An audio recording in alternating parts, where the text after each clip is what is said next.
teams in the SEC. Robbie Weinstein joins us right now, covers Vanderbilt at Vandy's 24/7 sports site and also writes at CBS Sports. Robbie, appreciate a few minutes of your time this afternoon. We talked to writers yesterday that cover South Carolina and Tennessee, and I asked them to kind of start things off. Are there reasons for optimism? You're one for Clark Lee in Nashville. Do you see reasons for optimism for this football team in 2021? Yeah, that's an interesting question, and thanks for having me, guys. I'd say, that's an interesting question because I think long-term there clearly is reason for optimism. Vanderbilt is investing a lot more in the football facilities, which they've needed to do for a long time and have failed to do, and they're finally doing it. In terms of 2021, that's a little more complicated, right? Because this roster is, I think, going to need an overhaul probably.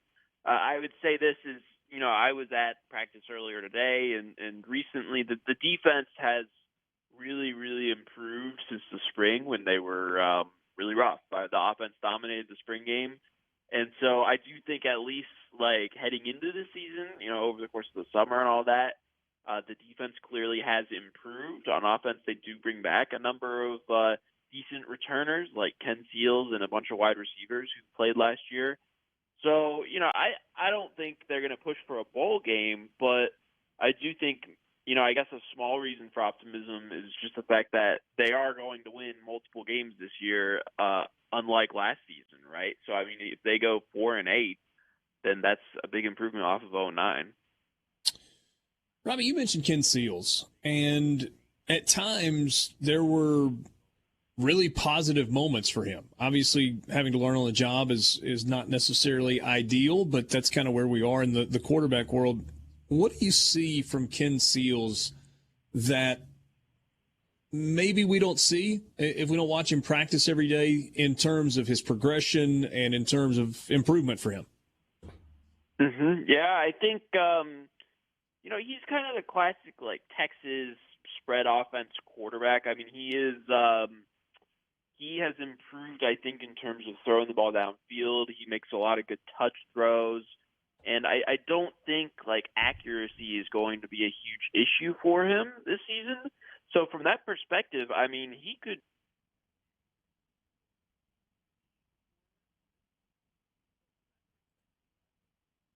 I think we lost Robbie. We will try to get him back in just a second. He was talking about Ken Seals, who Borky has talked a lot about over the course of the last year since we were watching him on the field. And you look at Ken Seals, and there are things to like. I mean, Robbie was talking about kind of his development as a passer, maybe becoming a little more accurate down the field and throwing the ball with some authority down the field. It's a Vanderbilt team, though, that struggled. And at least on the surface level, when you look at Ken Seals, you can't help but wonder about, is he going to have time, right? I mean, are you going to be able to give him the time to throw the ball, whether it's down the field or underneath? Vanderbilt last year struggled in pretty much every facet. They lost every single game they played, not particularly close. Maybe the low water mark was the game at Missouri where they got beat 41-0. But Ken Seals was okay. 65% of his passes were completed last year, 12 touchdowns, 10 interceptions, threw for just shy of 2,000 yards in 10 games. And so maybe it's a building block there. It's a little bit of Mike Wright, but this was Ken Seals' team a year ago as well. Hey, Dad, when you think about that Vanderbilt team from a year ago that struggled so mightily against everybody they played, they gave up 54 against Ole Miss. It was the most points they gave up all season long. And but what do you think about this Vanderbilt team? What stands out? I might have seen Vanderbilt play their best game, to be honest with you, because they were in the game in Starkville throughout and gave Mississippi State a heck of a run. That and the game against Texas A&M were probably their best two games of the season. And I like Seals a lot. I think, he and Brazil from Missouri were both very surprising young quarterbacks a season ago. Basilak. Sorry, where am I getting Brazil from? I don't know.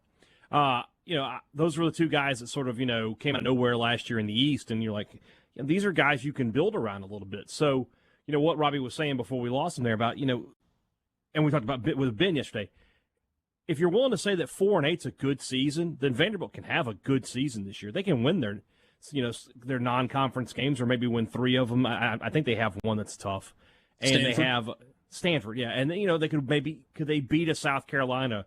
Could they find a way to sneak up and beat somebody else? Maybe even Mississippi State when they come to town. I don't think that's going to happen, but it could. So, if you're willing to say 4-8's a good season, then yeah, that could be a building block and something that you move forward with. I think Clark Lee certainly has the pedigree to be a winning coach there. Can they do what they did under Franklin? I don't know. Can they? He had 9 wins, 2 out of 3 seasons there. That seems unlikely. But could they be a consistent? Stay around 6 wins, jump up to 7 every now and then, and just be competitive and not be embarrassing when you go out there on the field? Yeah, they absolutely can do that at Vanderbilt. They start against East Tennessee State at home and then play Colorado State on the road. That's a tough game. It is. They host Stanford. And they get into league play with Georgia. That's in week 4. And then UConn at home. UConn has been a disaster of a football program for just an extended period of time. Then they go to Gainesville. Probably a tough ask there. They go to South Carolina. That's a game where Vanderbilt looks at it and goes, yeah, but you got a shot to win. Mississippi State, Missouri. How about 9 in a row to start the season before an open date? They get the open date, then finish with Kentucky, and then back-to-back road games in Oxford and in Knoxville. Wes Rucker told us yesterday with regard to Josh Heupel and this new Tennessee team, you want to get off on the right foot, don't lose to Vanderbilt. Yeah.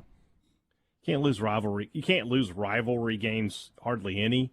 But when your rival is Vanderbilt, you certainly can't lose those games. I get where Wes was coming from for that. Yeah. There's no question that Vanderbilt needed a fresh start. Derek Mason, I think, is a really good football mind. Year 1 was a disaster. He couldn't decide on a quarterback, couldn't get that figured out. Year 2, a little more stability. And he was such a likable guy and such a great mind on the defensive side. And yet you look and you go, there just was no energy whatsoever around the program. It feels like Clark Lee brings that. Robbie Weinstein joins us again. Robbie, I apologize for the technical issues on our end. Let me just ask you about kind of what we were talking about just now. Clark Lee, is he providing the spark, the infusion of energy that this program seemingly so desperately needed?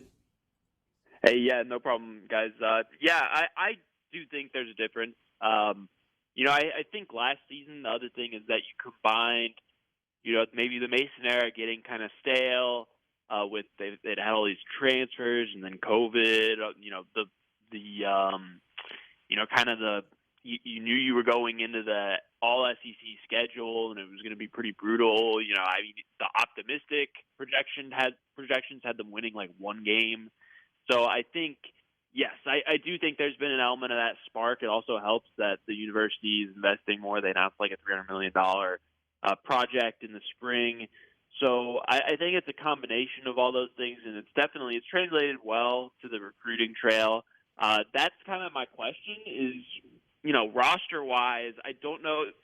I think the roster looked a little bit worse than it actually was last year because there were so many issues, in the locker room and other aspects of the program. So that's kind of the question is how much does that spark help them? Can it take them to the point where they're like 4-8 or 5-7? I kind of doubt it. I see them probably as like a 3-9 team, but that's definitely a difference from last year for sure. Robbie, last thing, and I don't want to dwell on this, but I am curious now with some time in the rearview mirror. Did the Sarah Fuller story, did that cause division in the locker room last year? I don't know. I mean, that came at the end of the season. They had already, the season was already lost at that point. I don't think that's anything, honestly. There was some speculated that the whole thing was going to lead to relative lack of interest in the coaching job. That was completely false. Sure. I really don't think the Sarah Fuller thing was anything either way, honestly. You mentioned the $300 million Vandy United project. When are we going to see hard hats and equipment? I know there's equipment up and down West End with all the construction that's happening there in downtown Nashville. What about on campus? We got about 30 seconds left. Sure. So the plan is to kind of start with all that stuff after this season. They do have a new locker room that costs somewhere under $5 million. I'm not sure the exact value. But, yeah, the plan is, in terms of the new football operations building, indoor practice facility, and all that sort of stuff, they've said they're going to start construction on those things after the 2021 football season ends. There you go.